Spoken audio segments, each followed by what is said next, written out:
And so today, I'm going to share with you 10 different ways to give your kids Christmas gifts that they'll remember. Christmas gifts that will be so special to them when they open them, but that they'll be talking about for years to come when they're adults. We have some different strategies that we use, and we have different things that we think about when we are buying our kids their Christmas gifts. And so I wanted to come on here and just lay those out for you today. Hi, I'm Sarah Short, your host of the No Way But Through podcast. This is your weekly one-stop shop for all things mom. How to parent through those exhausting days with your little ones, how to be intentional and connected with your big kids, and how to embrace what truly matters and let go of the rest.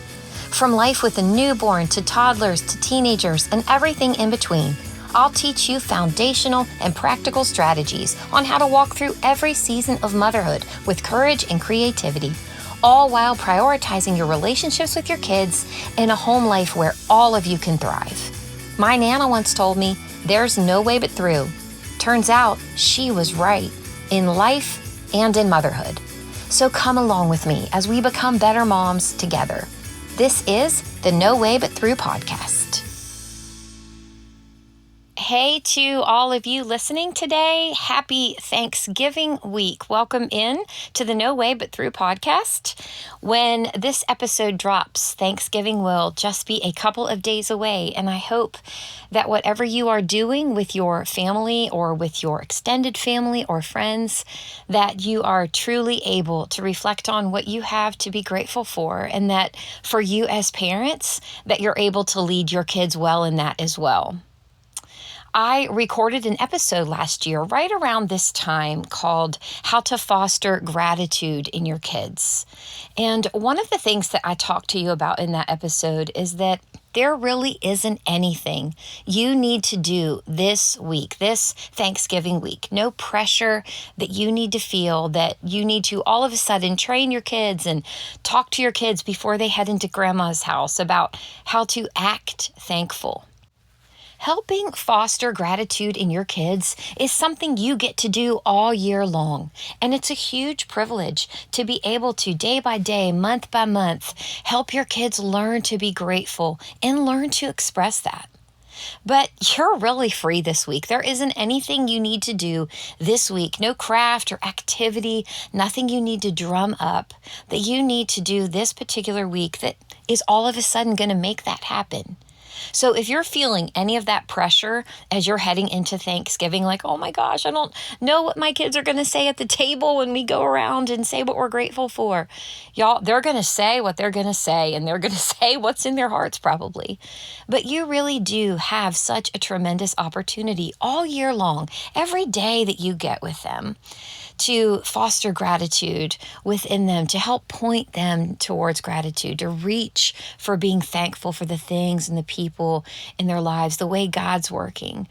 And so this week, if you want to throw in some headphones while you're in the car, heading out for a walk to get a break from your extended family, I would really encourage you to listen to that episode. It's episode 12, How to Foster Gratitude in Your Kids.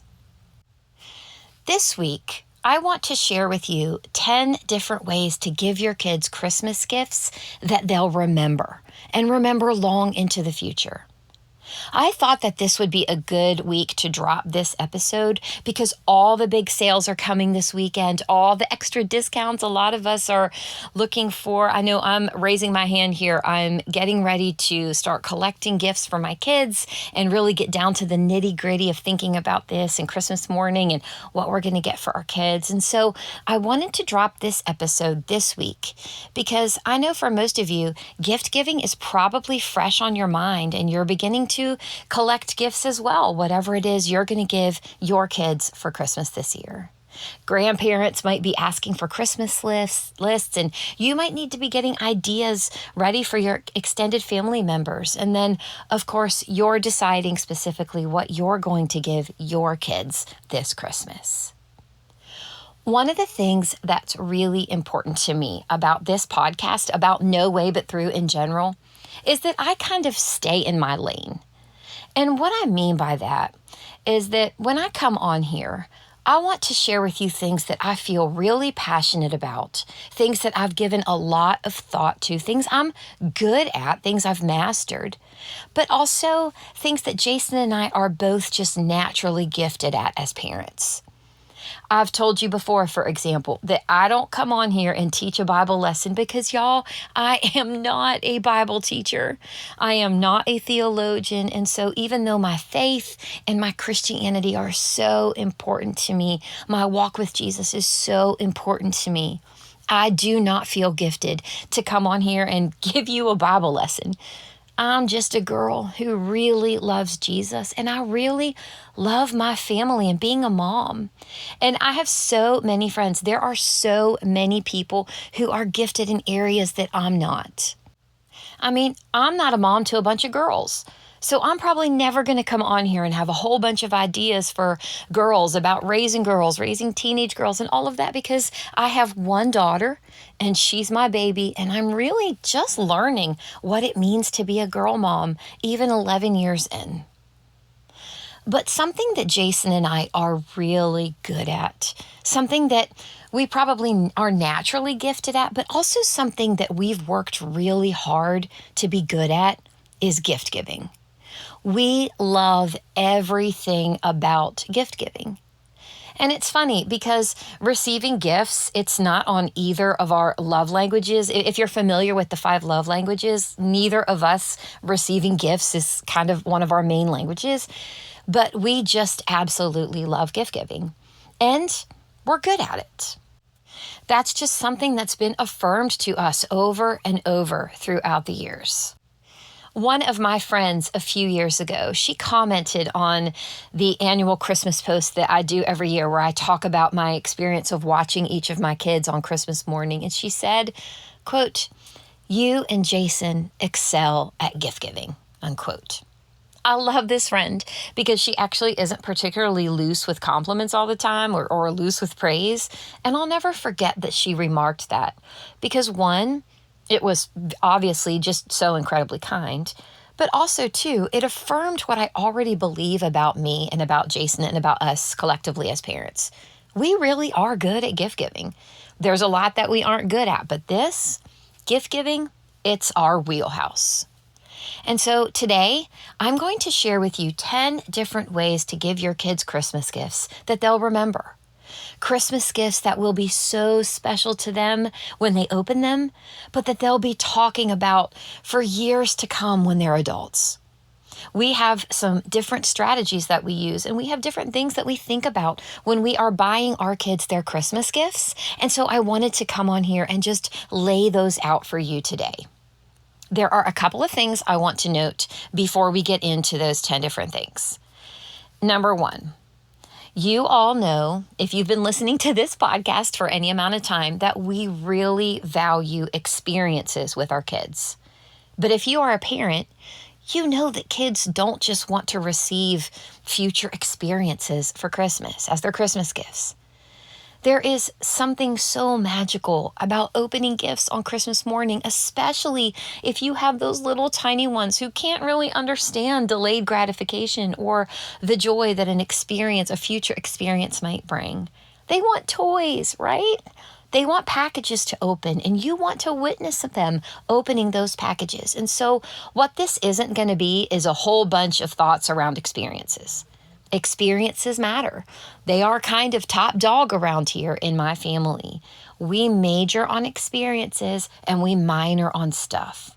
But it wouldn't really be helpful if I just came on here and gave you a whole bunch of experience ideas to give your kids.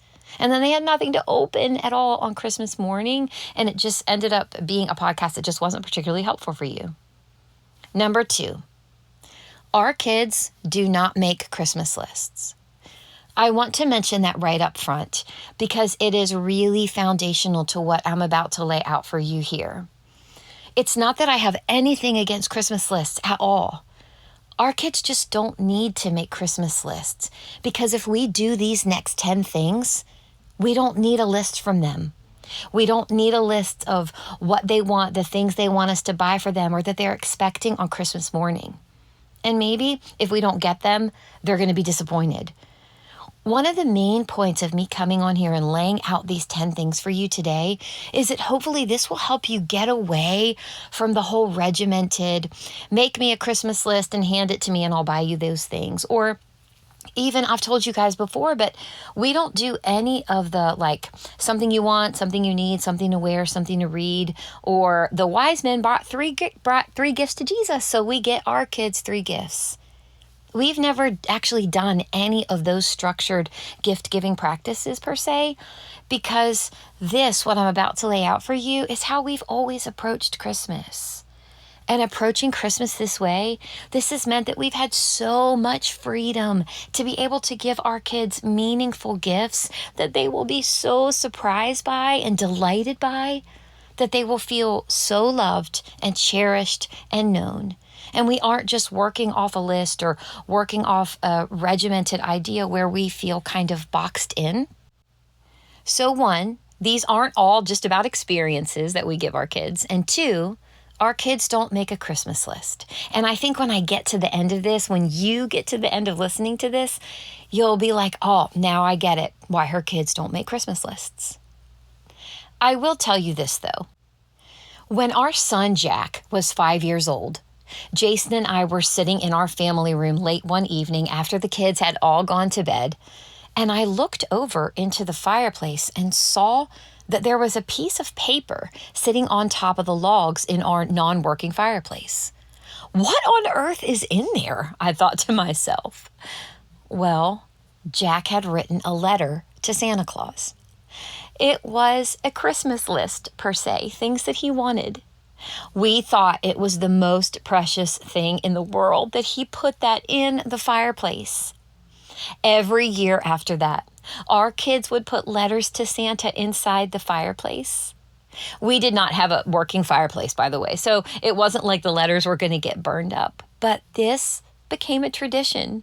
Our kids started slipping letters into the fireplace whenever they wrote them with different things that they might want for Christmas or things they wanted to say to Santa Claus. And Jason and I look back on that as just so precious and something we absolutely loved with our little kids. Holly, our baby girl, she last put a letter in the fireplace in 2020. She signed it, Holly, quote, nice, quote, short, just in case Santa might mistake her for being naughty instead of nice. We watch a lot of Christmas movies around here. And her letter said, I want a Nintendo Switch and candy and a guitar.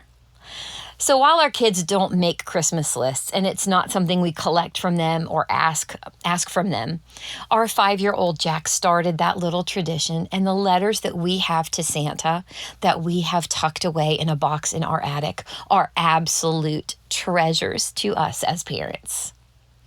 All right, so let's hop into these 10 different ways to give your kids Christmas gifts they'll remember. Most of these are very, very practical and things that you can begin thinking about over the next month as you are shopping for Christmas gifts for your kids. There's even things in here as it relates to your relatives and extended family, what might be meaningful for them to give to your kids, gifts that your kids will remember receiving from them. So let's hop right into it. Number 1, give gifts that build on each other.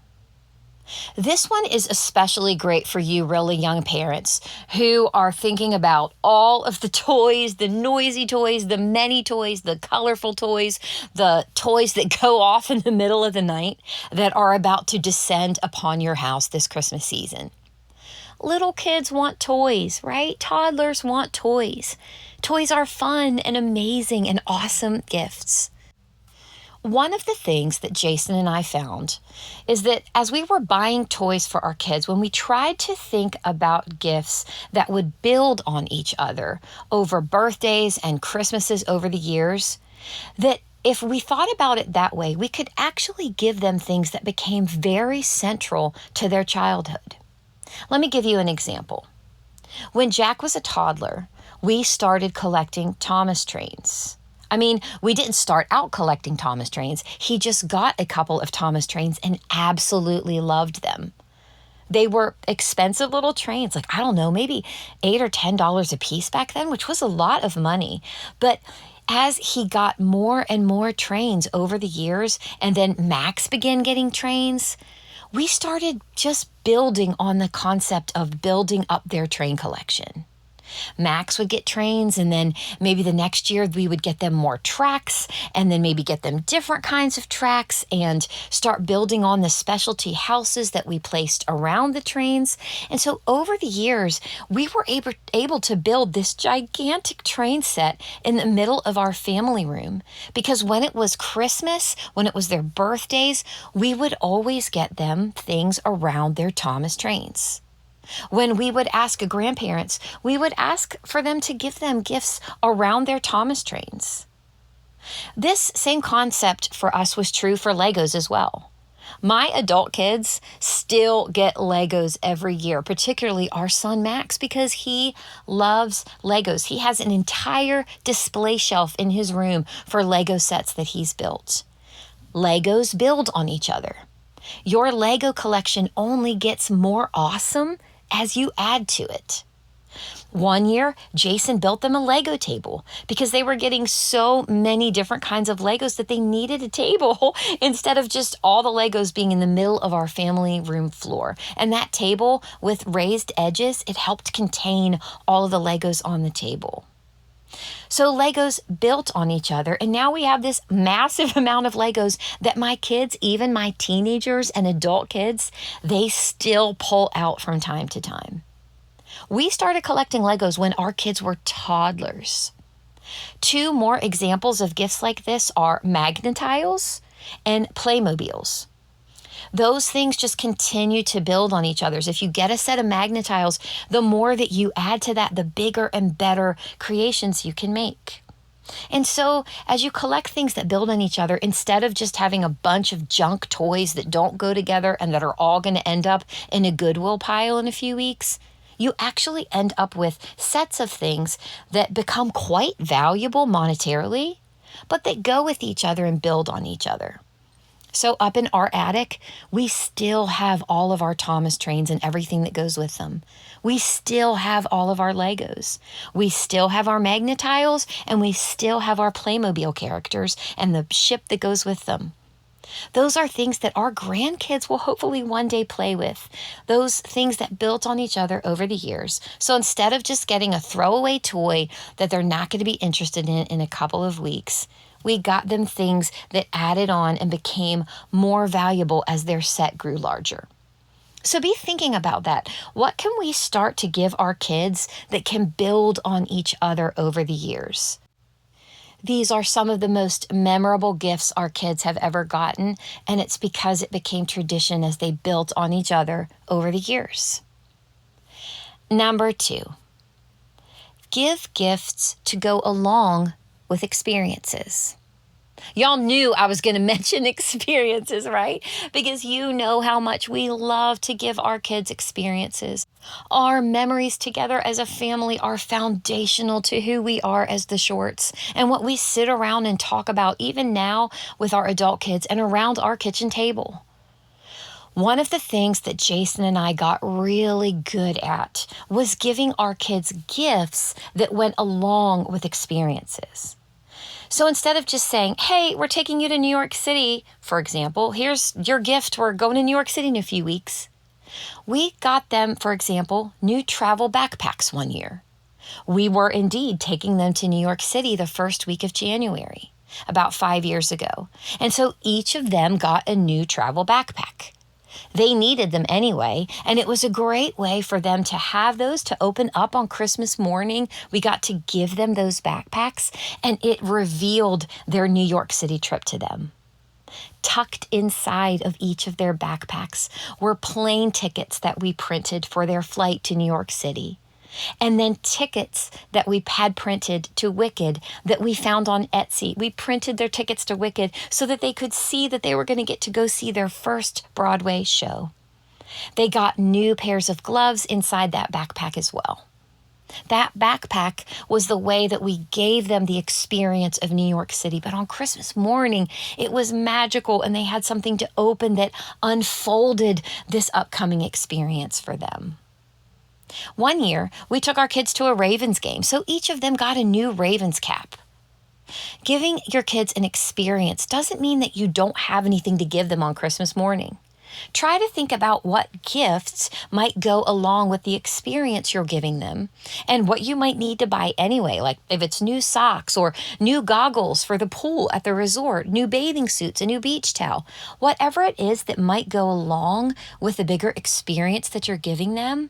Think about giving them those things on Christmas morning so that they have something to open and as a way to reveal the experience to them. They have things they can touch and feel and get excited about the upcoming experience that you're going to give them. Number 3, ask yourself, what is it that they truly love? If I were to make a list about what each of my kids really love, most of it would be things they love to do, not things they want to have, right? For example, my oldest son, Jack, he loves NC State. I think he is the biggest Wolfpack fan there is. He's a ride or die, win or lose kid that loves the NC State Wolfpack.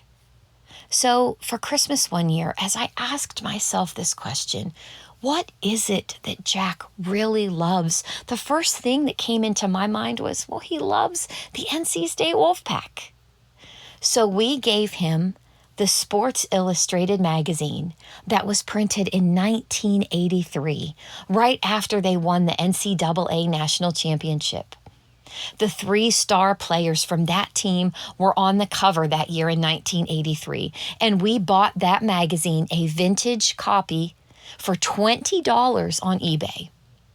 If you were to ask Jack what he loved most that Christmas, he would tell you that Sports Illustrated magazine from 1983. It is framed and hanging on a wall in his office right outside his bedroom to this day. That magazine only cost us $20 in real money, but the impact that made on that kid Christmas morning 5 years ago cannot be overstated. He still tells us he can't believe we got him that magazine. We got him something around what he truly loves. Another example, our son Lincoln, when he was 7 or 8 years old, loved to play Office. So we printed him stickers that said, "From the office of Lincoln Short," and got him a laminator and new pens, and we filled a bin with random office supplies, paper clips and Post-it notes and paper. It was his favorite gift he got that year, and it cost us so very little financially. It told him that we know him and we see him. We know what he loves. Our daughter Holly, when she was 4 years old, we fixed up an old dresser wardrobe thing with 2 front doors that we were going to throw away because we didn't need it anymore. But we took off the doors and we put peel and stick wallpaper along the back of it. And on the side, we hung a mirror, a brand new mirror that she could use while she was playing dress up. And we filled that wardrobe with clearance Halloween costumes that I got at Target in the weeks after Halloween and just hung them with hangers along a little pole in the wardrobe. It cost us next to nothing to do that for her. But on Christmas morning, her face lit up when she came down and saw that wardrobe. I'll never forget it. Instead of her dress-up clothes just being in a basket in the corner of our playroom, she got a wardrobe that was free because we already owned it. We were going to throw it away. So think about, what is it that he or she really loves? What do they love? And think about, what do they love to do? And then build them or make them or put together a gift around that. It will be unforgettable to them.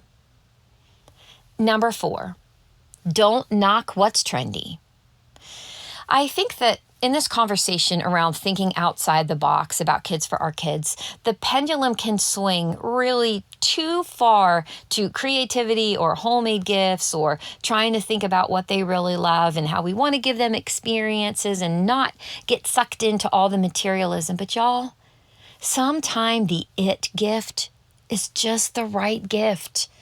Sometimes what's trendy, sometimes what's popular, sometimes what all their other friends are getting is the right thing to get for your kid. I'll never forget when Jack was 11 and all he wanted for Christmas was Madden 15. He wanted the Madden 15, the football video game. So that's what we got him. He'd been talking about Madden 15 for months, and so when Christmas rolled around, not only did we get him Madden 15, but we got him a new gaming system to go with it. One year, we got all of our kids new electronics, one for each of them, because we decided to just splurge on them one year in the electronics department. Jack got a new computer. He was going into high school. Max got an iPad. And our other little ones got different electronic things as well. Those were it gifts that year. And based on how we've always given gifts, they were shocked beyond belief. They could not believe, did Mom and Dad really just get us these, like the cool kid gifts?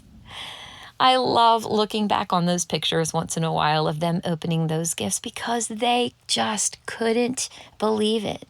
Because y'all, sometimes the it gift, the cool gift, the thing that's in style, the thing that's in fashion, the gift that everyone's talking about is the right gift. Maybe not every year, but maybe it is this year. Maybe this year the it gift is the right thing. So don't knock the it gift. Don't knock it just because it's trendy. Number 5, the one bigger gift. This is what we usually apply when we're talking about grandparents or extended family or close family friends that want to get gifts for our kids. One of the things that we found when our kids were really little, and then it just continued on as they got older, is that their grandparents, aunts, uncles, family, friends, people who are close with us, just the sheer volume of gifts they would get from them that would come into our house with having 5 children meant that our house was literally taken over with stuff. If everybody that we knew and loved our kids and wanted to get them something, got something individual for each of our kids. So we didn't want this. We didn't want it for us. We didn't want it for our kids. We didn't want it for our family as a whole. All of that stuff. So one thing Jason and I began to do was that we went to the grandparents and we said, hey, how about instead of getting each of the kids something this year, you take whatever money it is that you were going to spend on each of them together individually and pool it all together and get them one bigger gift that they could all share and enjoy together. Here's how this played out. One year, Jason's parents got our kids a trampoline. What they essentially did was said, okay, we're on board with this.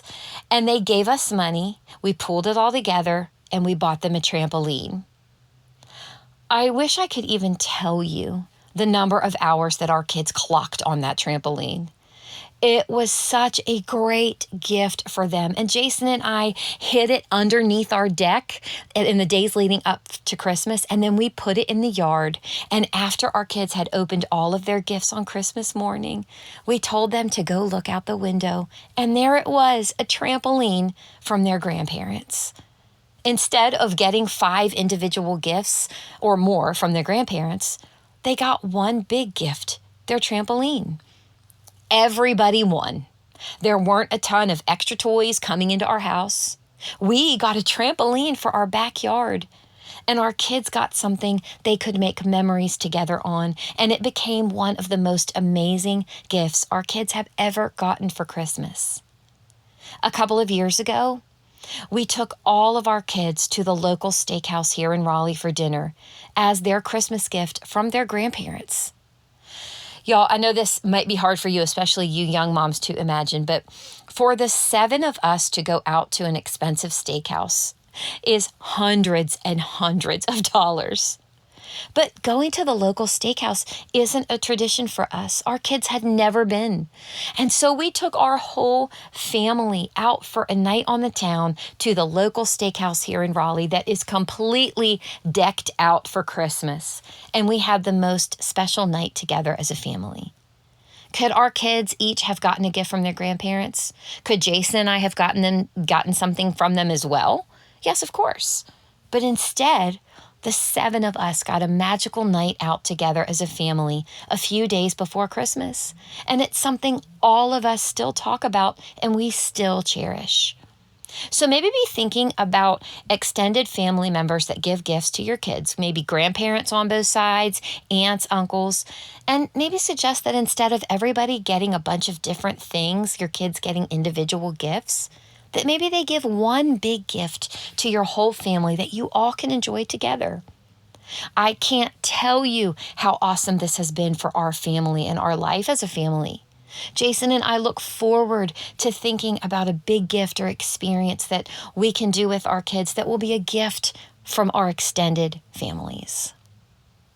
Number 6, give them a tradition. One of the things that my whole family, all the kids, Jason and me, we all laugh about are the gifts that my kids get every year as individuals that somehow just became a tradition. For example, our son Whit got a pack of boxer brief underwear when he was like 5 years old for his birthday. And he went so ballistic over it. He was so excited about it that now we get him underwear every year for Christmas. We wrap them just like every other gifts. And so then when we're all going around opening our gifts on Christmas morning, when Whit gets his underwear, our entire family erupts into laughter and Whit makes the biggest deal out of it. And we all just double over because when Whit is 50, we are still going to be giving him underwear. It literally would not be Christmas in the Short family house if Whit did not get a pack of underwear. Every year, our daughter Holly, she gets doll clothes for her American Girl doll. It wouldn't be Christmas in our house if Holly wasn't opening a package that had doll clothes in it. I imagine she will be 20 and one of her Christmas gifts will still be a new dress for her American Girl doll, Charlotte. I also imagine that maybe one day she'll open a gift and it will be a dress for her own baby. But the boys, they make such a big deal about it. It wouldn't be Christmas if Holly wasn't getting doll clothes. Every year, our 4 boys get an Old Spice toiletry set. They make them at the box stores every year, and we always get our 4 boys one, and it wouldn't be Christmas if one of the packages our 4 boys are opening wasn't new shampoo and conditioner and body wash and body spray and that familiar red package. We absolutely love these traditions, these gifts that have somehow made their way into our annual family celebrations, and we wouldn't trade those memories for anything because they make us, us. These are the things that make up the Short family Christmas morning that are unique to us and our family. And so as you're thinking about your kids and what you want to get them for Christmas this year, if something is really funny or really special or really sentimental, think about building on that and building that into a tradition over the years.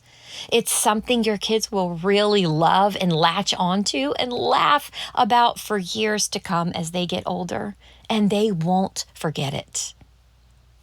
Number 7, give them something they need, but level it up. Sometimes we like to give our kids gifts like socks or shoes or a new phone case or something that they really need, and it can be a little bit womp womp, right? But one of the things that Jason and I have found is that when we want to give our kids something that they need, we level it up. They need new socks. We get them the super nice Nike socks that they never think we'd buy for them because we always say no. If they need new shoes, we'll get them the super awesome ones that they think we can't afford or we would never buy for them. One year, Jack needed some new shoes, and Adidas came out with Ultra Boosts that were branded for the NC State Wolfpack. So we got him those. He flipped out because he could not believe that we bought him those shoes. So we got him something he needed, but we leveled it up and made it awesome. One of our sons had mentioned wanting a new pair of sunglasses. Well, instead of just getting him a cheap pair of sunglasses, we got him Ray-Bans. Not something we would normally ever do in our family, but for Christmas, absolutely. Jason and I refer to these as the "I can't believe you got me this gift" gifts. We love seeing their faces when they can't believe that we got them this thing that they never in a million years would have even asked for. When we talk about Christmas gifts and we talk about Christmases past and sitting around our table, they bring up these gifts regularly. Gosh, Mom, we can't believe you got us X, Y, or Z. It's special. It's just so special to look back on those memories of the times when they got the, I can't believe you got me this gifts. Number 8, keep other treats and gifts to a minimum over these next few weeks. It can be really easy to get caught up in the spirit of the holidays and everybody's shopping and everybody's doing things. Everybody's going out to all of these different things. But one of the things that Jason and I really try to do is to limit the amount of treats and gifts or even buying them needs during the month of December. We try to see December as a month when we aren't constantly going out, having treats, candy, eating out. They aren't getting this and that from us that they might get in the summer. They need a new phone case and they want new socks and they want new joggers or they want this new toy or can't we just get this? It's only $10. We really try to limit our spending throughout the month of December outside of what we're doing and working on getting them for Christmas. There's something about them not getting a whole lot throughout the month that makes it more special on Christmas morning. You know, in our American culture where materialism is king, clicking that buy it now Amazon button has for a lot of us become part of our daily routines. And Jason and I have just really been challenged to put a pause on all of that during the month of December outside of what we're doing for Christmas, for kids, and gifts we're getting for other people. We don't need to buy things every day. We don't need to get treats every day. We don't need to keep getting all month long. So I would encourage you to just try and keep other treats and gifts and other spending to a minimum during the month of December. Not only is that just wise and good parenting, but it will make Christmas more special because for our kids that have so much of what they want all the time anyway, it just gives them some delayed gratification and puts a pause on all the getting and all the spending for those few weeks in December leading up to this big holiday when they're about to get a bunch of new gifts. Number 9. Give them gift cards to their favorite treat places. We don't really do gift cards to big box stores or gift cards to anywhere for Christmas because we have a lot of other ideas, so we don't need to default to gift cards. But the gift card that we do love to give our kids is to think about the places that they love to go out and get treats or food. They all love different things, and being part of a big family means when we're rolling through the drive-thru on a road trip, we're going to one place. So you may not be getting your favorite lunch out or your favorite treat very often. But what Christmas allows us to do as it relates to this is to give them a small gift card to the place that they love to go. One of my kids loves Taco Bell, one loves Chick-fil-A, one loves crumble cookies, one loves McDonald's, and one loves Zaxby's. It's so easy for Jason and I to give them a small gift card to those places. Our teenagers and young adult kids are going to be spending their money out there anyway, right? But it gives us a gift card to give them that they can use whenever they want. And for our little ones, it gives us a date that we get to take them to go spend their gift card. So when they're using it to their favorite place to get their favorite treat, we get to go with them. Sometimes we tuck those into their stockings and sometimes we wrap them as gifts. But these are the gift cards we do give our kids, and they end up being a win for them and for us because we get to spend time with them getting their favorite treat. And if it's for our older kids, they get to go out with their friends and it's on mom and dad. Number 10, the I know you gift. One of the things that Jason and I do, and I want to preface this by saying organization is not our strong suit. We are not naturally organized people in general. But one of the things that Jason and I do is that we have a Google sheet on our phones that we set up early in the spring for the following Christmas. That Google Sheet has each of our kids' names at the top of a column and a place for us to type in ideas for each of them that come into our minds throughout the year leading up to Christmas. Think about it this way. What did they say when you were sitting out on the beach with them and mentioned something they wanted? What did they mention when they hardly thought you were listening? What is something they'd love to have? What would delight them? This is where our Google Sheet on our phones comes in. It's going to be hard for them to sit down in November and make a list of things that they want and be able to remember what that thing was in the summer that they mentioned out on the beach that they'd really love to have. Because it's not summer anymore, but summer's coming. What was it that they mentioned back then that you remembered?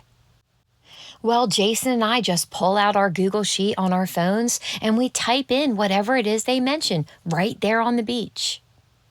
Let me give you an example of this. Max mentioned one summer on the beach that he would love to have a God is Dope sweatshirt. One of our worship leaders at church always wore that sweatshirt, and he mentioned it off the cuff, sitting there in the sand, and then he forgot about it. But because I had put it in that Google Sheet right after he mentioned it, right there on my phone, Max opened his God is Dope sweatshirt on Christmas morning and freaked out. How did you guys even know that I wanted this? Well, we knew because he said it in the summer and we wrote it down. It never would have made a list that he made in November, and we never would have remembered it either. But delighted to no end is how he felt when he got that sweatshirt on Christmas morning. Our son Jack, another example, mentioned 2 summers ago while the Baltimore Orioles were in the middle of the season that, gosh, he'd really love to have an Orioles bomber jacket. Well, I was standing in the kitchen, I pulled up my phone, and I entered it into that Google Sheet in the middle of the summer. Later that fall, I found a vintage Orioles bomber jacket on Facebook Marketplace from 1983, the year the Orioles won the World Series. And I ordered it. I never would have remembered this if I hadn't put it in that Google Sheet. Jack's face when he opened that jacket on Christmas morning, I will never forget it. I will never forget his reaction. Where did you get this? How? Oh, it was so special. I know you gifts are often not possible if your kids make a list in November and hand it to you and expect that you're just going to buy the things on the list.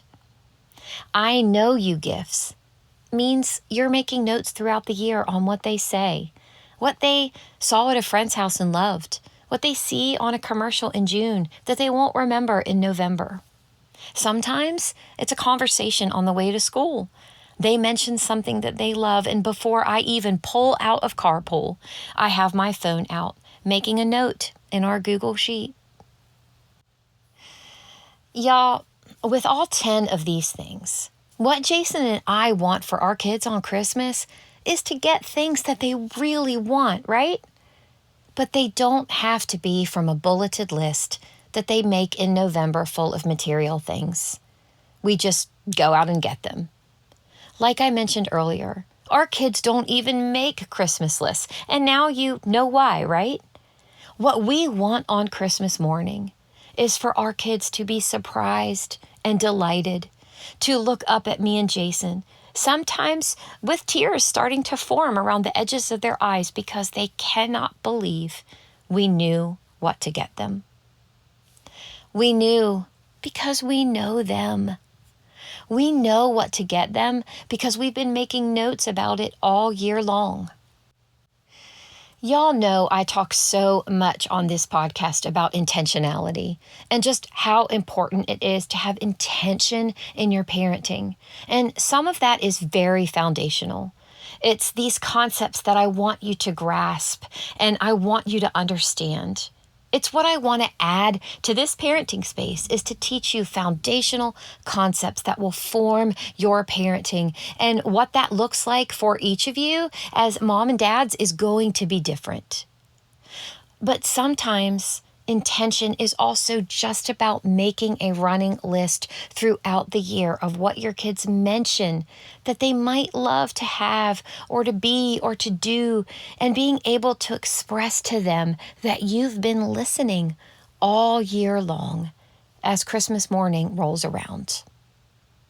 And I can tell you this now that I have adult children and older kids that remember things now. These are the gifts that they will remember.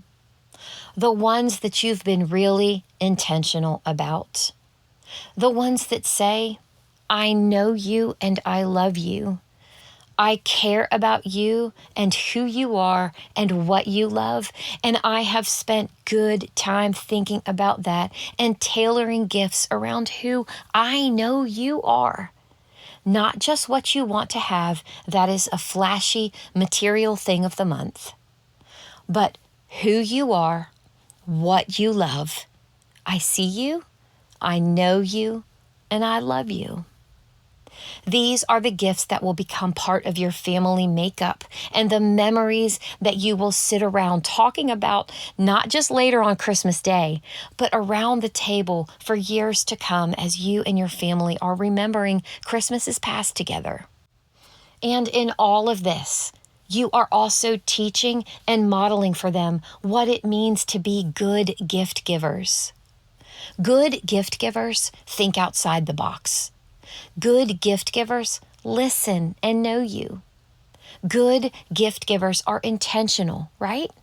Think about the people in your life who are really good gift givers. They're intentional and they listen and they know you, right? So that's it for today. That's what I wanted to share with you. Just these 10 different ways that you can begin to think about over the next month as you're shopping for your kids. And not just for your kids, even the other people in your life that you're shopping for, but primarily as you're shopping for your kids. How can you think outside the box store and give your kids Christmas gifts that they'll really remember for years to come? 1, gifts that build on each other. 2, give gifts that go along with experiences. 3, what is it that your kids truly love? Give gifts around that. 4, don't knock what's trendy. Sometimes the it gift is the right gift. 5, the one bigger gift from grandparents or extended family. One big gift for the family can often be so much more meaningful than a bunch of small individual gifts. Number 6, give them a tradition. Give them the same thing every year that somehow sparked some joy one year and you turned it into a tradition in your family. Number 7, give them something they need, but level it up. The fancy shoes, they never think you'll get them. The I can't believe you got me this gift. Number 8, keep other treats and gifts to a minimum over the next few weeks. This will make Christmas morning more special for them and for you. Number 9, give them gift cards to get treats at their favorite places.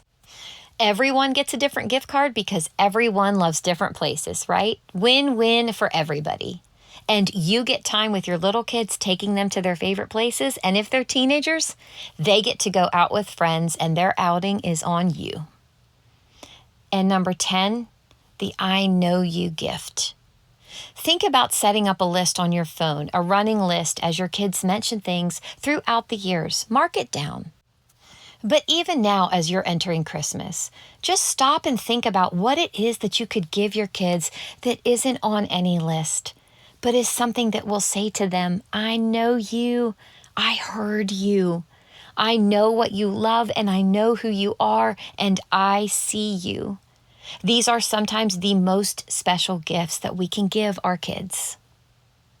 That's it for today, y'all. I hope I've given you some really good ideas, good practical ideas on this extra long episode as you're heading into the shopping of Black Friday sales this weekend and throughout the rest of December. And as you're sending lists and ideas off to grandparents and extended family, I hope I've given you some really good and practical ideas to help you on your way. That's it for today, y'all. Happy Thanksgiving, and I'll see you next time on the No Way But Through podcast. You've just listened to another episode of the No Way But Through podcast. If you want to connect with other like-minded moms and join our growing online community, head on over to Instagram and follow along with us at No Way But Through. You can always reach me over there throughout the week. And if you'd like to financially support this podcast, there's a link at the bottom of every episode where you can do just that.